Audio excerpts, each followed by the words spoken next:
Ella Mai by Ella Mai. Ever since being discovered by DJ Mustard, Ella Mai has had a slow burn to stardom.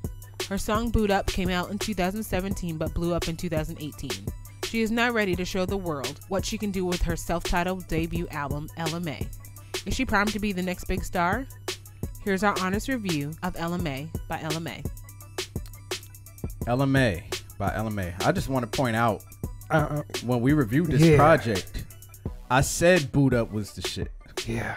Talking about the EPs. Yeah, when we reviewed the EP in 2017. Yeah. You know, we caught one. And I was like, yo, Ella Mai is, I mean, that Boot Up joint. The rest of the EP was kind of weak. Yeah. But that song was hard.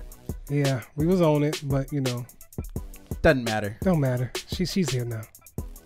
The album artwork, man. I think this album artwork is actually really dope. Okay. You know, she's got a cool look to her. She's got the little pink fur. I don't know what animal they killed for that. Bruh. But it looks pretty dope. What? I mean, it's just a little joke. Just a little joke in there. No shade. Right. The red, you know, couch and everything like that. It looks 90-esque album coverish. Mm-hmm. You know what I'm saying? That's the vibe I get from it. I like her hair, the way she got her hair. Yeah. You know, the pants match the jacket she's wearing. It's pretty cool album artwork. Yeah, I thought it was very layered for like just a simple photo. You know, at glance, it's just like, oh, she's sitting down. But I feel like there's a real design aesthetic to it. So I feel like the colors actually blend and bounce off each other really well, even though they're like about 4 or 5 distinctive colors in the picture. With the green wool, yeah. So I thought that was pretty interesting. Flow of the album, man. How you feel about the flow of this joint? I thought the flow of the album was actually pretty good. You want to actually tell the people what Ella Mai stood for on this album? Oh, she broke it up in she broke it up for like, you know, each letter her name. E stands for emotionless, lust, L stands for lust, the second L stands for love, A stands for assertive, M stands for mystery, A stands for aware, and I is for inner. And I thought that was a cool detail because if you have been a fan of her EPs, she kind of had like that same interlude feel to her album. But I like the way she broke it down because I think one of our complaints in the EP was like she was talking after every song. It was like a long discussion, but I felt like this was more appropriate because it kind of broke her down but broke down like the album in a way as well.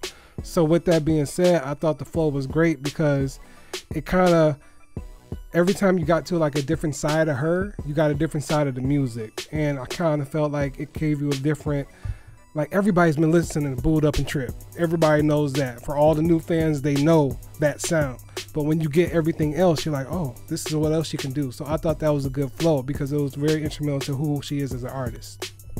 Yeah, the flow of this album was actually really smooth. Like you said, all of the talking was reminiscent of the EP. So if you've been listening to her older stuff, it sounds familiar. Yeah. You know what I mean? And then I initially was disappointed when I looked and I saw DJ Mustard's name so many times. But I want to say that the co-producers that he had helping him with this album, Brian Michael Cox, Quentin Gulge, H. Monty, co-signed from the interns. It's a couple other people as well. I'm not going to mention every producer, but the other producers had him smooth this shit out. So in my opinion, his name ain't DJ Mustard no more. It's DJ Ketchup.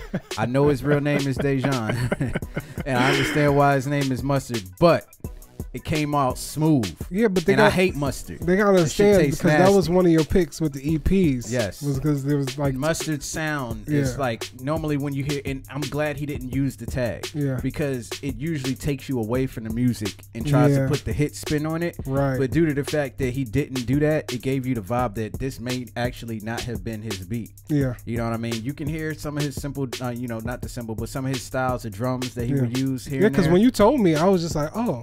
Well, dang, a handful of these tracks was DJ Mustard, but it didn't sound like it at all.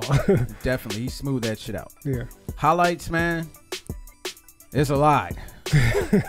I actually like this whole shit. Like, I was actually pretty amazed. Yeah. This album really did give me like a straight 90s vibe. I don't know if that's what she was going for, but if you're a fan of 90s R&B, that's the vibe you're gonna get with this joint. Yeah. If I had to point out some really dope joints to me, I'd say Dangerous. I love Brian Michael Cox. He's one of the dopest R&B songwriter hitmakers of all time. If you don't know him, he wrote Let It Burn. He wrote Confessions. I believe he did You Got It Bad with Jermaine Dupri, Did We Belong Together with Mariah Carey. Like the stuff that Jermaine Dupri was doing, it was him and Brian Michael Cox. And they was doing that, you know. I Can't Help But Wait for Trey Songz. I believe he helped with that, if I'm not mistaken. He's a fucking animal. Also, Whatchamacallit featuring Chris Brown. That song came out a couple weeks ago, but that song is really dope. Cheap Shot and Shot Clock were really dope as well, really amazing. Everything featuring John Legend. When I saw it, I initially was like, I don't know if that's gonna blend together. I knew it. But Everybody it does sounded, that. It sounded great. I don't know what it is. I still be underestimating John Legend and his ability to adapt, but they killed that joint. Gut Feeling with Her is also really good. Close, Easy, and Naked were also fucking amazing. Yeah, man, like you said, there's a lot of highlights. I mean, literally, there was not really a bad song on here. If I want to point some out, it would be Dangerous Right Away. I think that's a song that a lot of the newer fans needed to see what she can really do, because everybody's been so used to, like, I say that because Boot Up and Trip has been just played out. They're still great songs, but I'm like, I feel like she's such a better artist than just that. So when I heard that, I'm like, yeah, this is what's up. Sauce, even though Sauce was like this most simplest thing as far as when it comes to chorus and everything like that.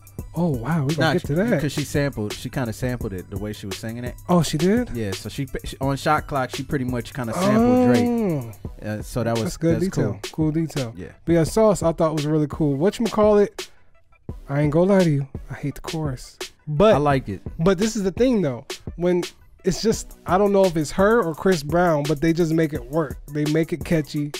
They make it work. It just kind of comes off weird to me, but I still love the song. Own It was really, really dope. I know I just skipped a whole lot of songs, but you already talked about Cheap Shot, Shot Clock. We know about Boot Up, everything you talked about. And Gut Feeling, I really liked that because it wasn't like a really like, they kind of harmonized the same way, but the way it went together, like just both of them on the song, I thought it complemented each other very well. They didn't take away from each artist, so I thought it was a very well put together track. And I love Naked. I thought that was part of the original album, but that's a bonus. But Naked was dope. Yeah, I mean it fits right there too. Yeah, so it made perfect sense. I don't have any lowlights, so I'm just gonna continue talking about the highlights. On Shot Clock, she kind of sampled Legend. If you listen to it, the way she's singing. Oh, so that that makes sense. Yeah, okay, that makes sense. Bad. And then on Own It, she sampled T-Shirt With My Panties On, featuring written by Adina Howard and Jamie Foxx. Yep. She sampled that, and man, she did a hell of a job putting this joint together, man. Right. That's all I want to say about that. You got any? Yeah, I really don't have no lowlights. I mean, like you said, it's a smooth album. You go get that 90s vibe or whatever, and like she's really, I think this is a really great debut, for real. Yeah. Final thoughts, man. I was really unsure how this was going to come out. Yeah. No lie. Like, I was just like, this joint is not going to be all that great. DJ Mustard is going to be on the bulk of the production. I'm scared. I'm worried for her debut album. Not like, yeah, I hear you though. Dead serious, because it's not like Mustard hasn't had straight smashes. He does, but radio-friendly songs usually don't equate to a great album. You know what I mean? Yeah. But they pulled it off. Mustard, I'm not calling him Mustard anymore. DJ Ketchup killed that joint. He got everybody together. He put everybody on the same page. I really believe he put his all into making sure that she had a really dope debut album. Ella Mai, she smashed everything she's done on any of the EPs. Yeah. This is an amazing, incredible album, and I'm happy that this album ended up being this good. One of the best R&B albums of 2018 for sure. Yeah, man. You know, with the rising success of Boot Up and Trip, I was worried. You know, I was like, I hope she don't, like, you know, everything on her album don't undermine everything, you know, success of the singles. But man, damn near every song on this album can be a single in a way, and that really speaks volume. There's a lot to get from each song, and I think that's what you want to accomplish with your debut project. You want to accomplish that you can do, you know, even though you're a rising single artist or whatever like that. Like, I just like the fact that she backed it up, you know, and this was a really successful debut. Yeah. Final grade, man. I get this joint a check. They tried to go ahead and sink my girl because they said she was the new face of R&B. Normally, you put a tag like that on somebody, you putting really high pressure on them. Yeah. But sometimes pressure either makes diamonds or just don't do shit. Yeah. And it popped out a diamond here. This album is dope. I'm gonna be continuing to listen to this. Pretty much every joint on here.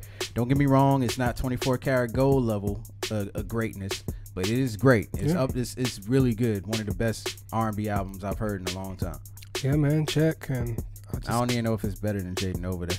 I'm gonna have to compare that. Yeah, that's tough. That's a whole nother conversation. Yeah.